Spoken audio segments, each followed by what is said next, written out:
On this episode of Travelogue, we'll be taking you on an adventure in Beijing's outskirts. From ancient culture at the Tanja Temple to a perfectly preserved traditional village called Xia. We'll be making lanterns in Hongmiao before heading to Ⅵ for some food and lots of fun-filled activities like rock climbing. And finally, the star of the show, the Great Wall. Enjoy.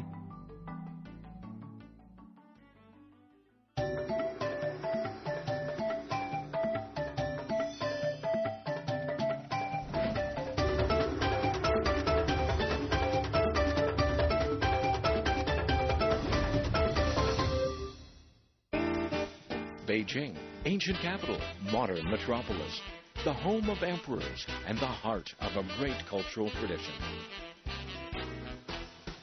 Beijing, old and sedate, young and dynamic, a modern open city on the fast track to reinventing itself. Beijing, where two worlds mingle. Being Beijing is experiencing the life, seeing the sights, sampling the culture. That's being Beijing.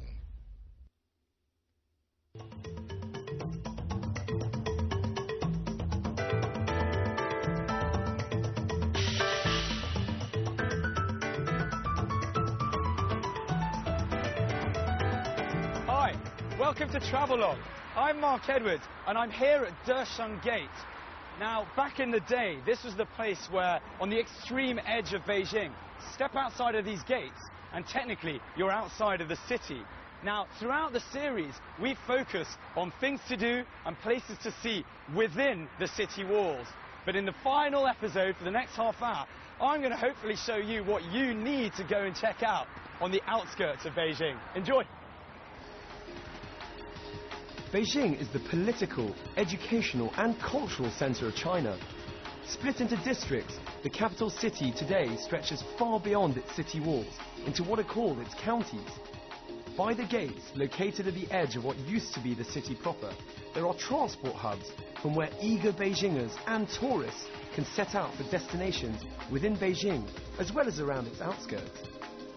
Back in the past, each of these gates served its own particular function. It was through Desheng Gate, for instance, that victorious troops made their return to the city, while Anding Gate was where they set out on expeditions. I was doing things a little backwards by heading out of Desheng Gate to go and explore some of the gems to be found on the outskirts of the city. Maybe I'd somehow return victorious through Anding Gate, or simply be happy with some astute tourism.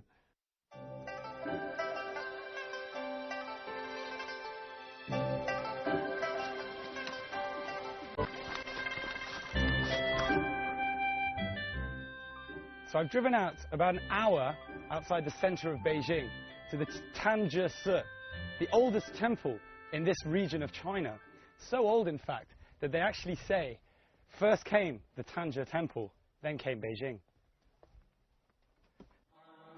Situated 45 kilometers west of Beijing, Tanja Temple is the largest of all of Beijing's temples. With a history of over 1,600 years, it is one of the most important holy sites in the capital. Tourists and religious folk slowly and peacefully make their way together up a delightful climb amongst the trees to reach the temple. This place is a must-see for anyone with a love of Chinese temples and dramatic mountain scenery. Or even if you're just looking for a chance to relax in a peaceful environment. That said, try and avoid coming here on the 1st and the 15th days of the lunar month, as that's when the temple is overflowing with people coming to worship and burn incense. Unless, of course, big crowds are your thing. Personally, I was quite happy visiting on another day when the crowds were sparse and I was able to lethargically take in the sights. It really is an ideal day trip if you want to get away from the hustle and bustle of a big cosmopolitan city like Beijing. And spending some time in Tanja Temple, or its tea house in particular, helps to reinforce this feeling. It's just so peaceful here. Whether you come to pray, or simply to fulfill your role as a budding culture vulture, you will find that the trees and flowers in and around Tanja Temple are worth the price of admission alone. 35 RMB if you're wondering.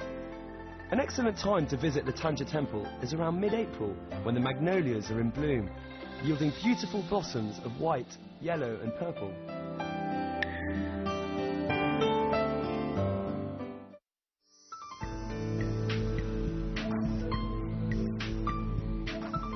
It takes about an hour and a half to get from Tanja Temple to Chuandixia. Originally called Chuandixia, meaning under the stove, this tiny village of around 100 souls is an ideal two-day trip for those with a passion for Chinese vernacular architecture or those keen for a glimpse of life in rural China. Nestled in a valley some 90 kilometers west of Beijing and overlooked by towering peaks, Chuandixia is a gorgeous cluster of courtyard homes and old world charm. There are even signs in Chinese and English on the floor to point you in the right direction.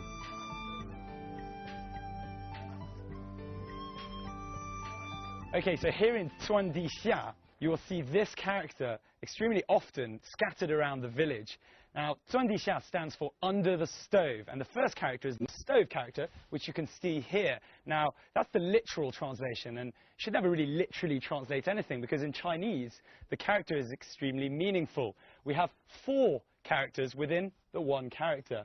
Now, this is testing my own research, and please don't call me up on this, but we do have fire here, 火, which is surrounded by a big fire, 大火, and that's above that we can find a forest or wood in lin. So we have fire with a forest, and above that, xing, meaning sort of thriving. So the whole of the character it has a very good Chinese meaning of prosperity, so that there's prosperity across the village. So much better meaning in Chinese.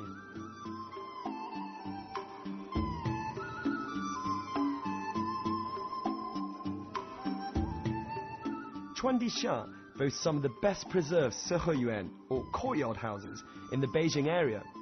It was opened to tourism in 1997. Steeped in a history of over 500 years, it was blissfully relaxing to wake up early and walk around this historic village completely undisturbed. It really has the feel of a place that is completely untouched by time. You can lose yourself amongst the narrow alleyways that snake their way around this hillside hamlet.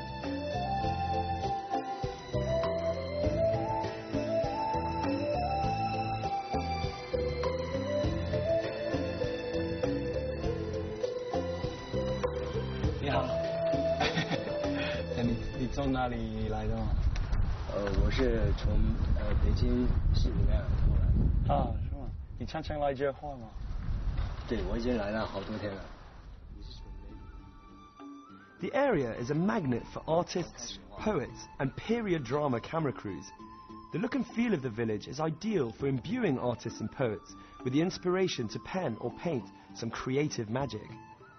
This in turn works for the TV and film industry, who don't need to fork out major sums of money on designing expensive traditional Chinese sets, when the entire village is, in itself, already preserved just as they want it.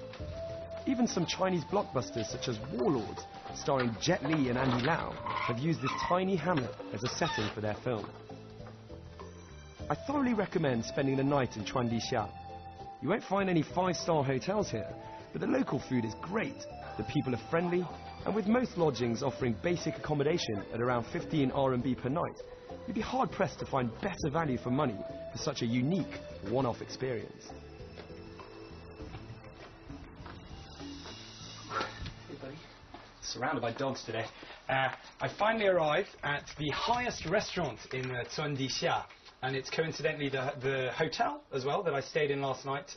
Very cheap and comfortable. This is something that caught my mind earlier on when I was heading out, and I asked what it was, and it's in fact a menu, a Chinese menu. So we have all the dishes are made locally, and we have I think they told me this one was meat. One of them is that's fish. That's character for fish, and then cheeseburger, milkshake, and fries. Is that one? No idea. Can't really read them. But don't be worried in case you feel like you can't read any of those characters and you're going to be eating random foods. They do have a menu in English, so I don't need to pretend to know what I'm eating. But I've got to say, this is a perfect place to chill out, relax, have a cup of tea. It's very kindly been brought to me. And just check out the view. Cheers.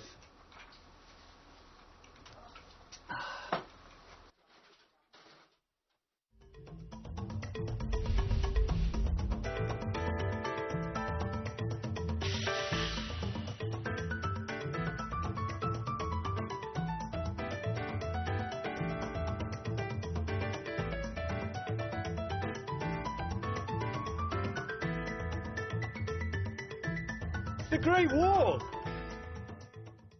The Ming tombs are situated around 50 kilometers northwest of Beijing and are the final resting place of 13 out of the 16 Ming emperors. It might not be your idea of fun trekking out of Beijing to visit an imperial necropolis, but I guarantee that the more intellectual travelers amongst you will love the Confucian layout and design. Not that I class myself in that category in any way. If anything, it's another example of how peaceful some of the sites outside of Beijing can be. I had a great time strolling around the long gardens, checking out the tombs and the intricate animal statues scattered around the place.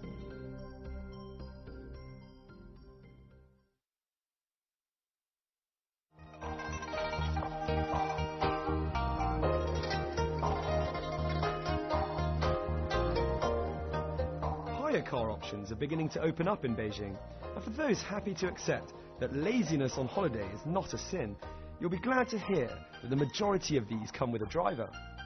So just sit back, relax, and enjoy the Beijing countryside. That said, don't worry if you're driving on your own. There are maps available with both English and Chinese place names. Right, it is a beautiful day today. The sun is shining and the sky is blue, and it's a perfect time to take a little trip outside of Beijing, which is what I've done. I'm an hour and a half outside, and I'm here in Ⅵ district. A great place to check out. There's plenty of things to do. Firstly, if you want to just relax, you come down to Yangtze Lake, take a little chill session there. A bit of culture, you can go and check out the Hongluo Temple, or do what I'm doing right now, and that's coming to the home of the Red Lantern. I'm in Hongmiao, and I'm going to see how those things are done, so and maybe even try and make one myself. Let's go check it out.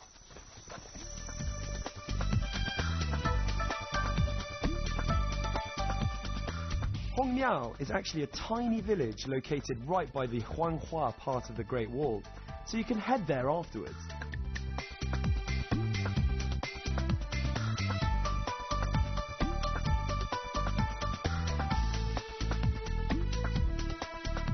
Right, I've just been told there are 50 families that live in this little village, and each and every single one of them has something to do with the making of the Red Lantern. And this is where the magic happens. Let's go and have a look.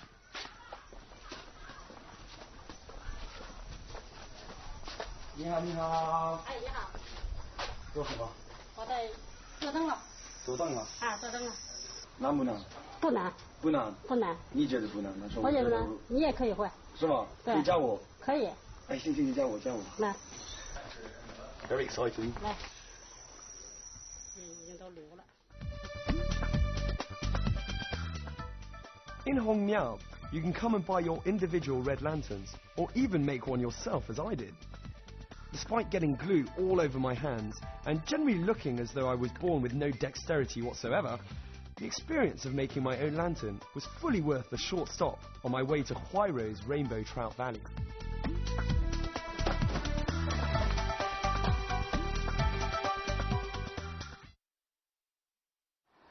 While there are definitely advantages to the job of being a travel presenter, and heading out to Beijing's Rainbow Trout Valley to enjoy some delicious fish, sample the vibrant nightlife, and try out some of their many activities is certainly one of them. As a weekend getaway with friends, or simply a chance to romance that special someone in an idyllic location, the valley has it all. You can find rustic courtyards with barbecue pits, mountain villas, countryside hotels, as well as various styles of ranches nestling among green hills and blue waters. Let me warn you though, this place is as popular at weekends as it is calm during the week. So I'm here at Exploring Valley, and the great thing about this place is they have lots of different activities for you to do to keep yourself entertained during the day.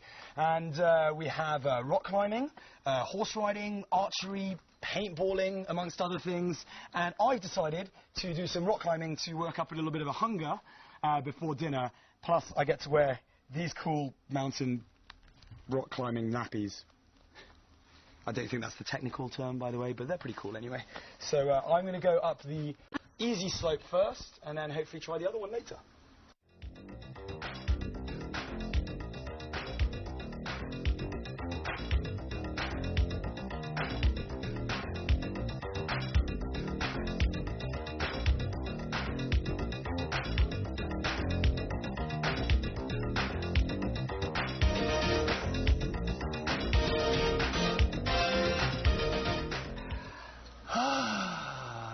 take some sun in. Whew.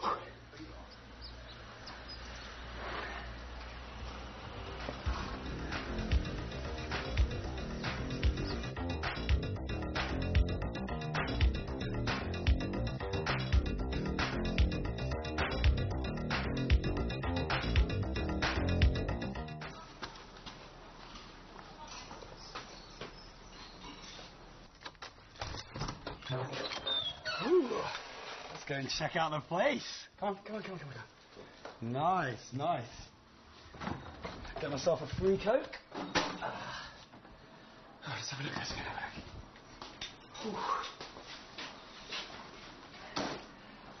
Tiring day. Now, this is one of the perks of the job, is I get my own place for the night.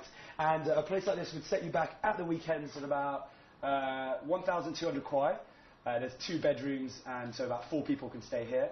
And during the week, it goes down to 700. So, go check out the rooms. I'm going to go with this one. Oh, bed. Oh, sorry. You gotta go. I'm going to go for a snooze. See you later. Romance is arguably top of a lot of people's priorities, but as everyone knows, the true way to a man's heart is via his stomach. Or maybe that's just me. Anyway, the real stars of this place are the trout. Don't worry if you haven't brought your fishing gear, you can still handpick your fish at all the restaurants. I just love the atmosphere here.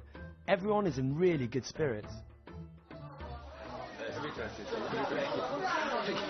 This is the bit that I've been waiting for all day. I love the rock climbing, a bit tiring, but now we have a chance to unwind, relax. I'm in Ⅵ in an area called the Trout Valley, an area that never sleeps. It's a party town, and everyone comes here to have some food, have a lot of drinks, and just have a good time. I'm joined by a few friends, and is this your first time here? No, come here many times. Really? Yeah. Why? Such a beautiful place. What would you guys recommend in terms of food? Because I don't really know what to eat, so... Fried egg is always the favorite choice. Much leg. What's your favorite? Oh, it's got me beer. Ah, cheers.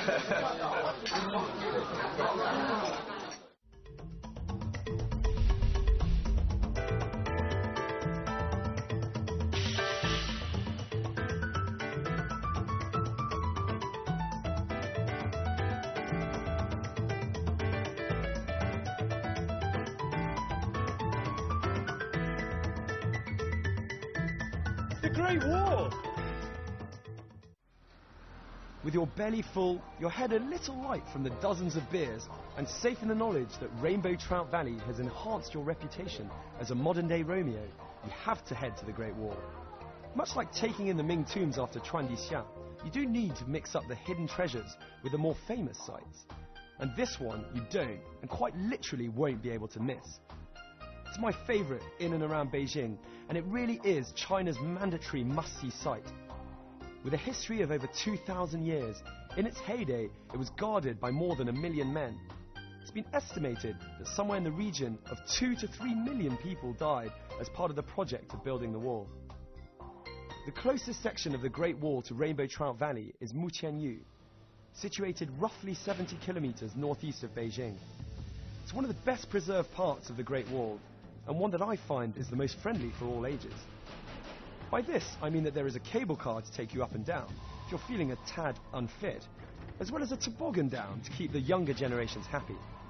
You can of course bypass any of these and make your own way up and down on foot, if you're feeling slightly more adventurous.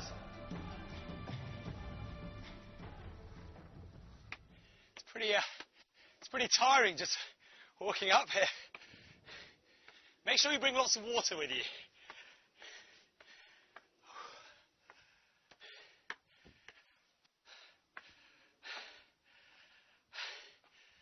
Oh, what a sight. I really like the Great Wall. Yeah? How great is the Great Wall, would you say? The Great Wall. Is it great? Is it great? It's very great. It's a very great wall. The greatest part so far has definitely been the cable car, though, for these guys. So Yeah, the cable car coming up the Great Wall is exciting. Yeah. So yeah, how do you feel about coming to the Great Wall? It feels very good. It's enough fresh air. It's different from Cambodia. And visiting the wall, which is a child dream. Childhood dream. Accomplishing today. Yeah. It's nice.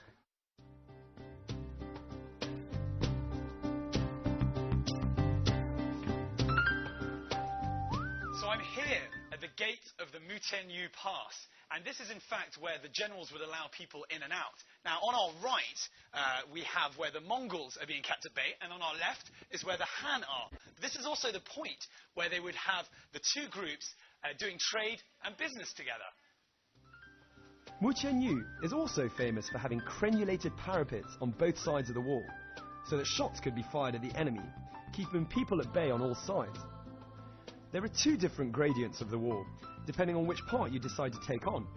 If you enjoy a good sweat, take the right side out of the cable car, and you can work those calf muscles up the steeper part of Mutianyu. For a more relaxed climb, head left.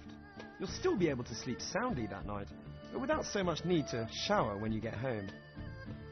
To get there, take number 916 or number 936 bus at Dongzhimen Gate, get off at Huairou Longshan Hotel, and take a minibus to the wall.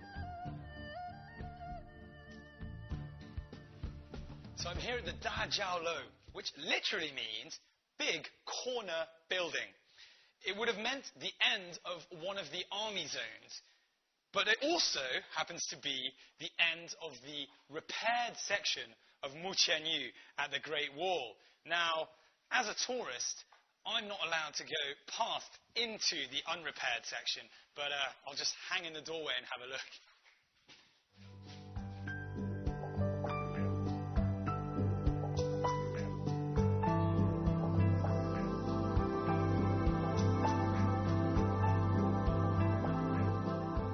If you'd prefer to feel as though you've got the Great Wall all to yourself, head to Summatai. It's situated 120 kilometers northeast of Beijing. Hanging precariously onto Yanshan Mountain, it is known for its steepness, ingenuity, and uniqueness. It really is a totally different experience to Mutianyu, more serene, but also much harder work. Not for the lazy. Well, I was up at the crack of dawn this morning so that I could try and enjoy this part of the Great Wall almost all to myself. Now, Summatai is not as famous as its more illustrious cousins, Badaling and Mutianyu. However, that doesn't mean you should miss out on it. I personally think this is the most well-kept part of the Great Wall, in that it seems to have a lot less refurbishment or a lot less repairs. Now, we're right on the border of Hebei province on my right and Beijing on my left. But I've got to warn you, it's more of a tip. When you come to Summatai, it's the hardest part of the Great Wall to climb because it's the steepest and tallest. So be sure to pack some seriously solid hiking boots. Whew.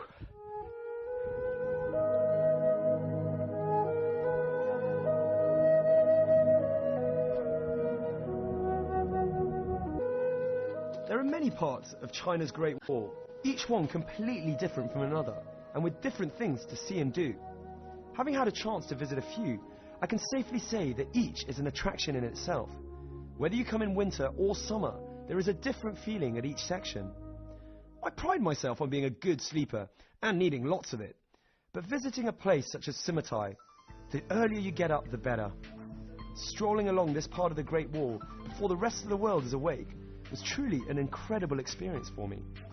Surrounded by early morning mist, with only your thoughts as company, you feel so much closer to nature and are overpowered by the magnificence of this wonderful structure. I can only imagine what it would be like during the winter snow. Despite being a fair distance from Beijing, I thoroughly recommend sleeping over at Summatai so you can enjoy the sunrise and sunset here.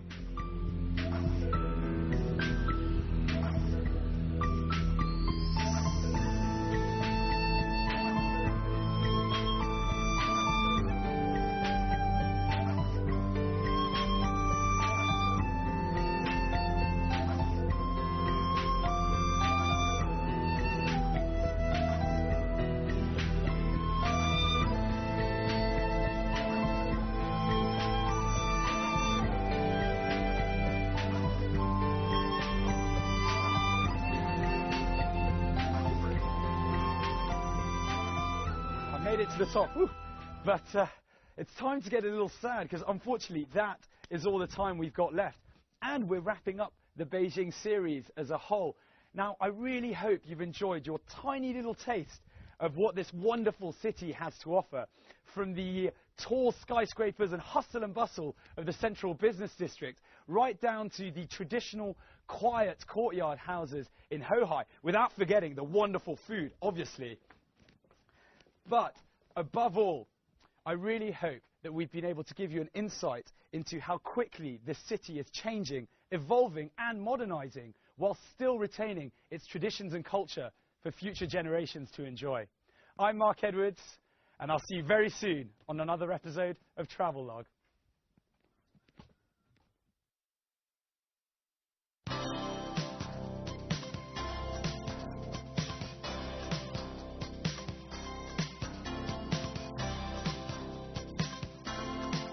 The edge of what used to be the city proper, there are transport hubs from where eager Beijingers and tourists can set out for destinations within Beijing as well as around its outskirts.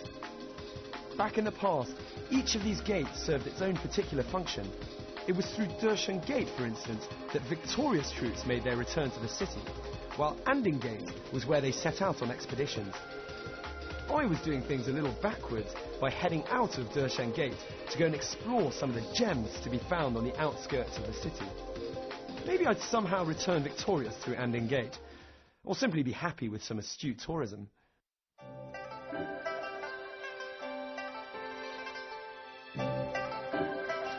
Beijing, ancient capital, modern metropolis, the home of emperors and the heart of a great cultural tradition. Beijing, old and sedate, young and dynamic, a modern open city on the fast track to reinventing itself. Beijing, where two worlds mingle.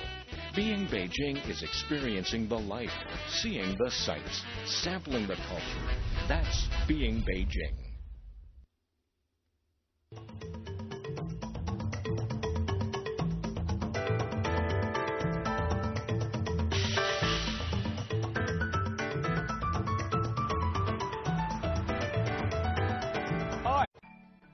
On this episode of Travelogue, we'll be taking you on an adventure in Beijing's outskirts. From ancient culture at the Tanja Temple to a perfectly preserved traditional village called Tuandixia. We'll be making lanterns in Hongmiao before heading to Ⅵ for some food and lots of fun-filled activities like rock climbing. And finally, the star of the show, the Great Wall. Enjoy.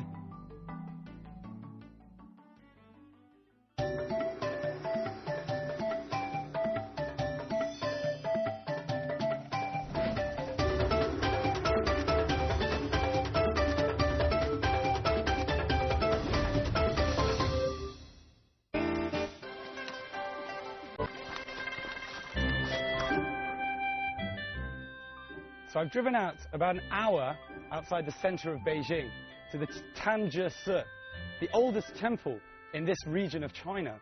So old, in fact, that they actually say, first came the Tanja Temple, then came Beijing. Situated 45 kilometers west of Beijing, Tanja Temple is the largest of all of Beijing's temples. With a history of over 1,600 years, it is one of the most important holy sites in the capital. Tourists and religious folk slowly and peacefully make their way together up a delightful climb. Welcome to Travelogue.